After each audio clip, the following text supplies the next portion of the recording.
SSLFamilyDad with Simple Suburban Living, and today I'm just going to be taking you through kind of a high-level overview of a renovation project that we're doing here at the Simple Suburban Homestead. What I'm standing in here is what's called a bonus room. It's very common in the United States and subdivisions and two-story homes.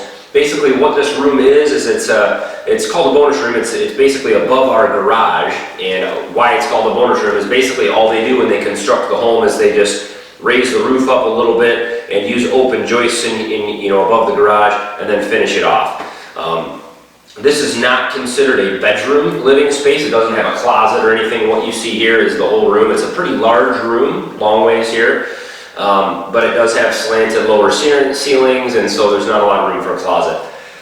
I'm going to be renovating this room so that it will be considered a living space or a bedroom. My teenage daughter does. This is her room, and so we obviously need to get her a closet.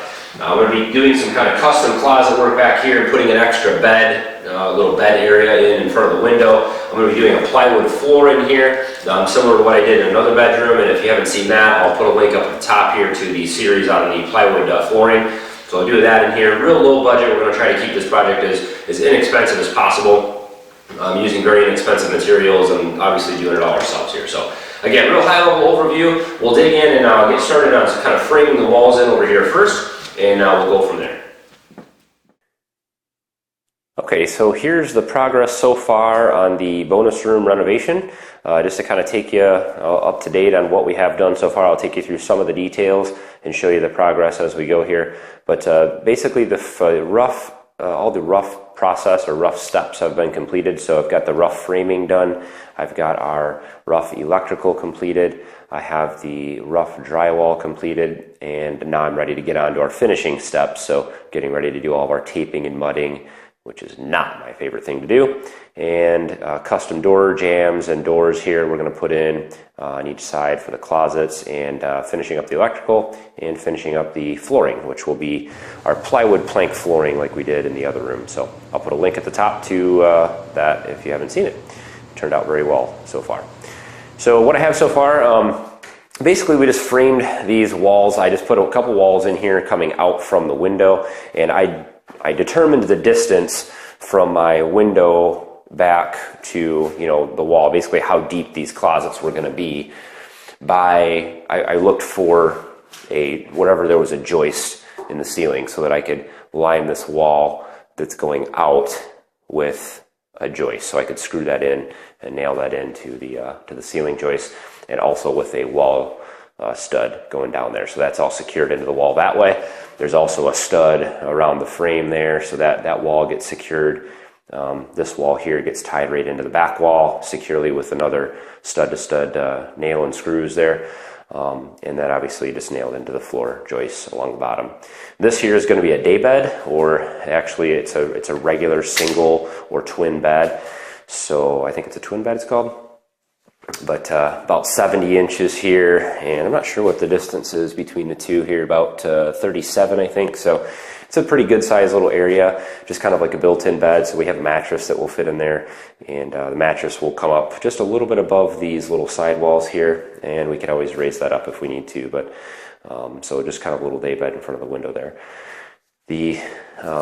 All the walls along here, just a regular 2x4, 16 inches on center stud walls.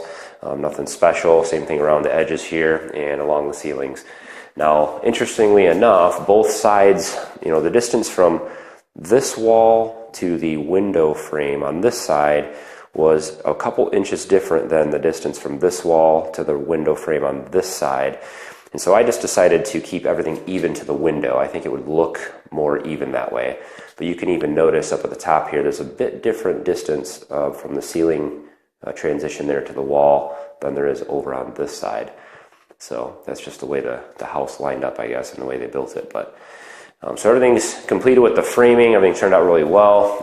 Electrical back here. Oh, and the daybed is all made of 3/4 inch plywood. Same plywood I used for the flooring. I had some extra around, and I just bought one extra sheet.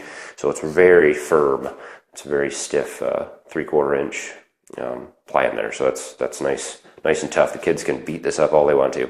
Drywall on the sides, but I kept wood around the edges here and on the top here because I figure they'll be jumping on that, and what happens. If I tried to drywall that or anything else, I'm sure it'd turn into mush. So that's what I ended up doing with there. And I will mud wood filler or just drywall mud the little gaps here and sand that all smooth, as well as cover all these screw holes up with drywall mud and stuff like that. So that'll all be taken care of. As far as the actual electrical goes, there used to be an outlet directly below this in the wall behind here, and I just basically took the I pulled the electrical out of that, and funny enough, I actually found the people who built this house, they didn't do a very good job. They just kind of threw trash in the walls. It was actually a broken electrical box and some other junk that I pulled out of the wall here. But this is going to be the power source. I transferred everything out of this. This will be a regular junction box. With a junction box, you can't conceal it, and so I moved it out to this wall, and this will have a metal cover over it when I'm done, so it will be accessible. I think that is code for any junction box that has to have access. So basically here I have a couple wires running out to the various lights in the closet, and I'll show you those as best I can in the dark here. So the light switch, I've got that roughed in here, and then I also have just regular old, I guess you'd call them circle sockets or like basement sockets. I'm not sure what they're called. I hate using these plastic boxes. I really do. They're garbage, but we'll see how they work out here. What happens is people over tighten screws on these things, and they'll strip these plastic screws out, and then these boxes are useless. And I've seen it happen all over the place. So I hate to use them, but that's what I have in this case. But so this will be switched for this closet light, and you'll see a third wire here. That third wire is going to piggyback power down. It goes down this wall and over in here, and I just moved that outlet. This will just be a regular old receptacle here that basically moved from the one that used to be back underneath the window back there. Will get moved up here. So same thing in the other closet. You'll see you got the switch wired, and then I've got where's it at up here? A little circle socket. So I'm just going to they've got these flush mount lights that screw into these little sockets here that I'm going to put in. I'll show that in a later video, but they look pretty nice in here. Or I could just screw a regular old bulb in that, LED bulb or whatever, and that will be just fine. So nothing changed with the existing walls in here. That's the original back wall, original side wall, and the original ceiling, and that's just going to get painted over. So that's pretty much it for the electrical that I did in here. All the electrical wiring is just run through the studs, drill through center of the studs so that no nails come through the wall, hit anything. And everything is stapled and secured and all that good stuff inside for the electrical. So, and drywalling, my least favorite thing in the whole world, probably. So it's if you're a drywaller, you don't even need to leave a comment. I know it looks like crap.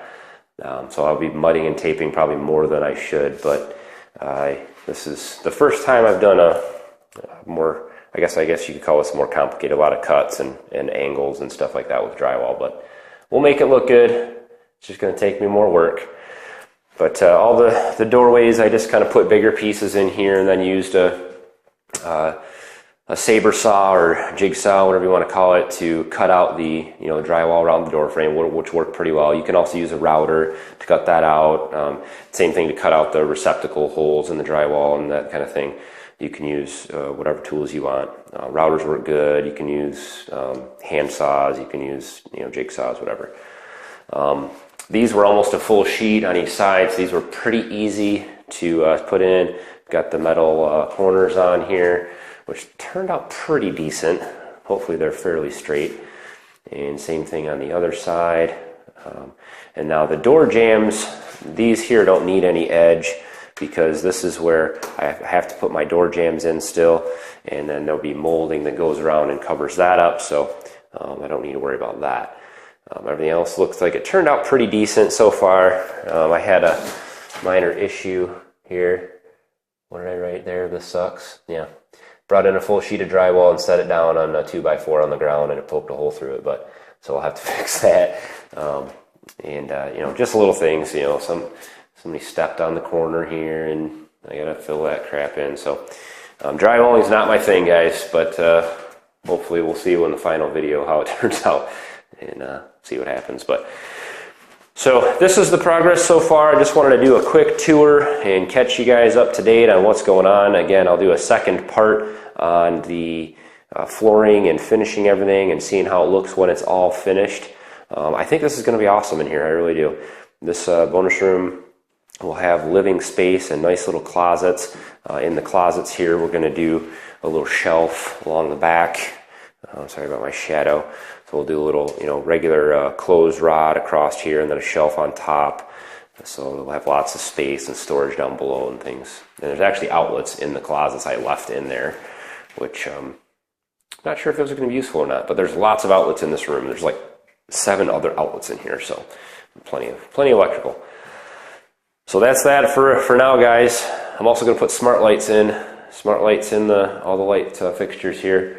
One more right here and one more over there. So those will be controlled individually. So if somebody is like staying the night back in the day bed there, they can shut off that light individually from the other one through an app on their phone. So, but if you guys have questions or comments, I'd love to hear them. There will be a follow-up video coming soon. Hopefully the next couple weeks, I'll get everything finished up with this and show you what the final product looks like. So thanks for tagging along, guys. As always, follow us on social media. Check us out on simplesuburbanliving.com. We're always on Facebook, Instagram, Twitter, Pinterest, all that good stuff. Love to see you guys interact with us over there.